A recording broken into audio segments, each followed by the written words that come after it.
division. But I think, once again, every fighter has a window.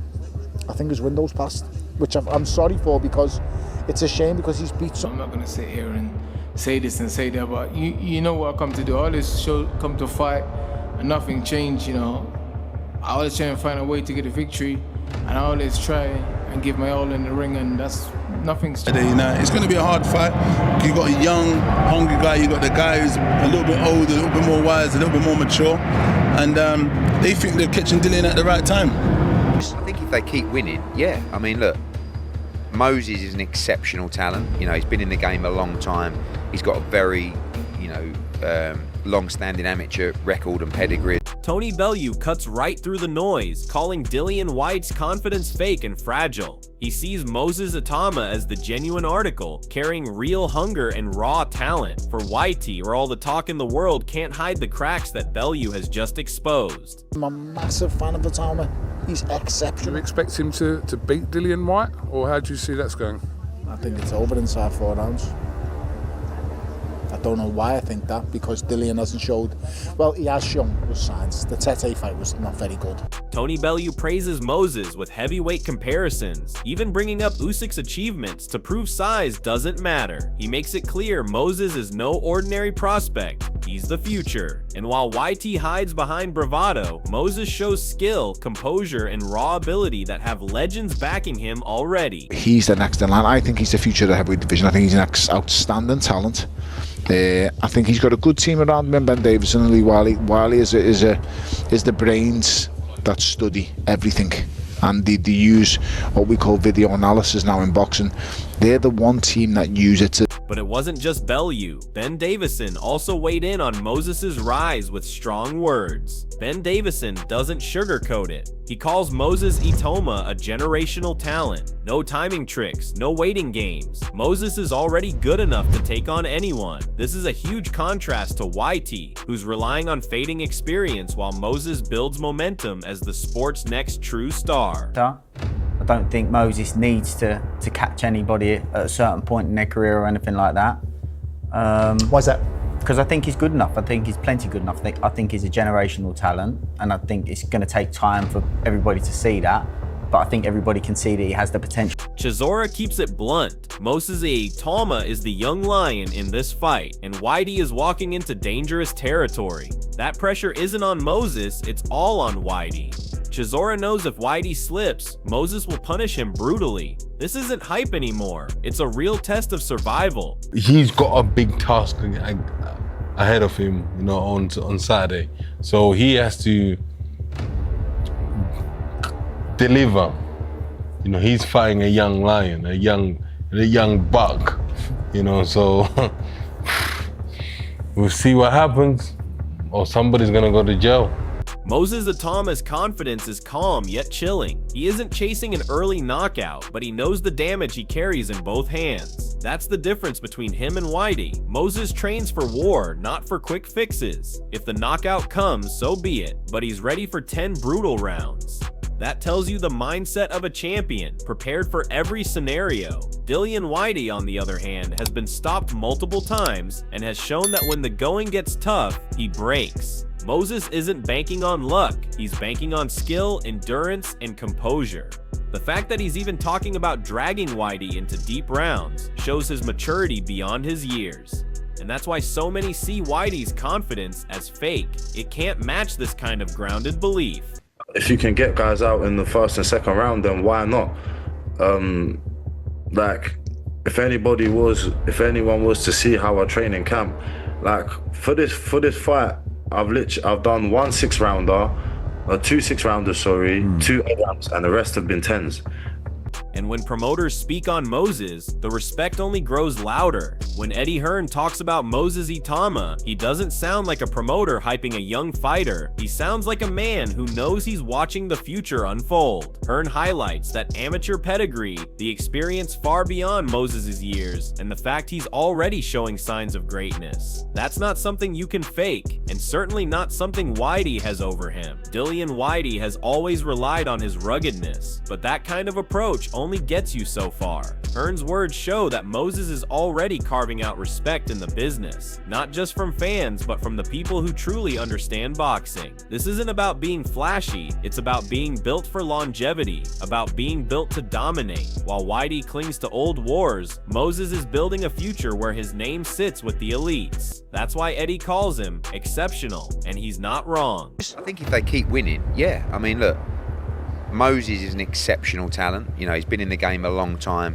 He's got a very, long-standing amateur record and pedigree. And not everyone is convinced it will be easy. Peter Fury gave his own balanced take. Peter Fury gives a fair breakdown.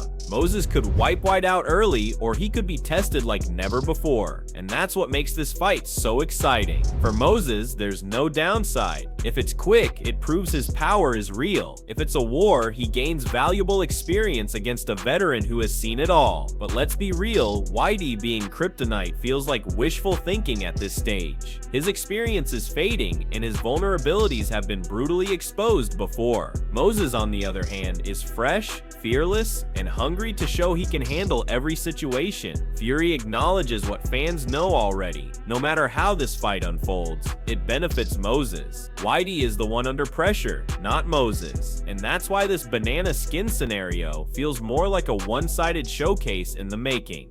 And he's very explosive, so time will tell. But it could be a quick night for Moses Itauma, or it could be a banana skin where he's in for a war and he could get dragged into deep water. Either way, it's good for Itauma because we're going to see what he's all about, or is he going to have another quick night? We have to see. Or Dillian Whyte could think to himself, yeah, he could be kryptonite for Itauma, because he is.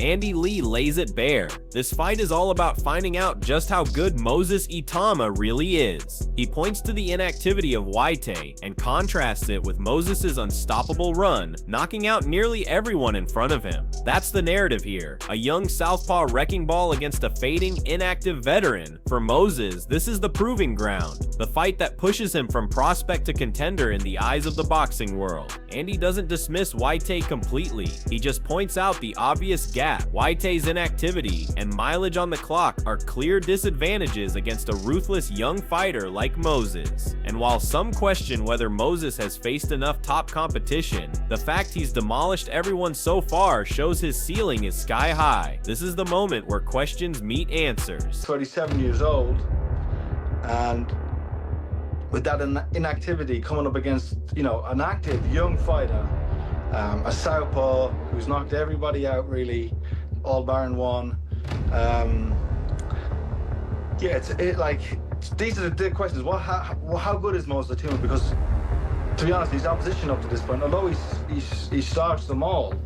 Andy Lee hits the nail on the head. This is the right step at the right time. Moses Itauma has been flawless so far, dismantling everyone put in front of him, and Andy recognizes that progression is crucial. This isn't about rushing him or protecting him, it's about giving him the stage to prove himself among the top 10 heavyweights in the world. Andy admits that Moses hasn't yet been pushed deep into a fight, but that isn't a knock, it's a reflection of just how dominant he's been. The suggestion that after 4 rounds it becomes a real fight is interesting, because that's where Whyte's experience could theoretically come into play. But the question is, how much does Dillian have left? He's been battered, knocked out, and inactive for stretches. If Andy is right and it goes past 4 rounds, it's as much a test of Whyte's survival as it is of Moses' endurance. This is the litmus test. Either Moses confirms he's the real deal, or Whyte proves he still has something left. But given momentum, age, and hunger, it's hard not to back Moses.